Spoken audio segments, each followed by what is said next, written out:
This past week, we saw more intrigue and testimony in the San Francisco trial of the man accused of murdering Bob Lee, a prominent tech executive.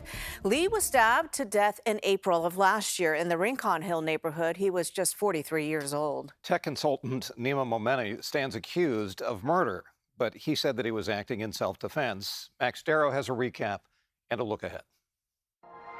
Dramatic moments in and out of a San Francisco courtroom this past week as the Bob Lee murder trial continues to unfold. And attorney Shannon Dugan is watching the trial play out up close.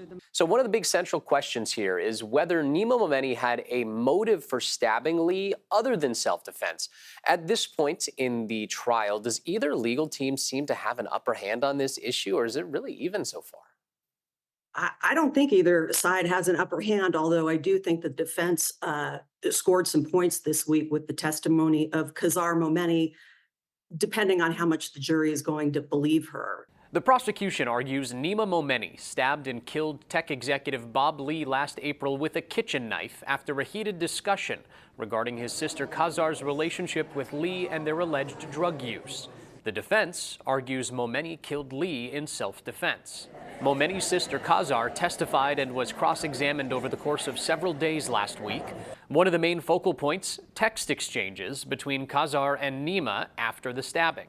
On Wednesday, after Kazar's testimony, Bob Lee's ex-wife Krista made comments outside of the courtroom denouncing Kazar. She has no right to make herself a victim in this when our family was the one that got murdered.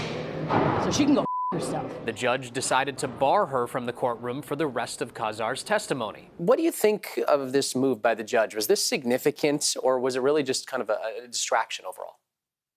I think it was a significant move.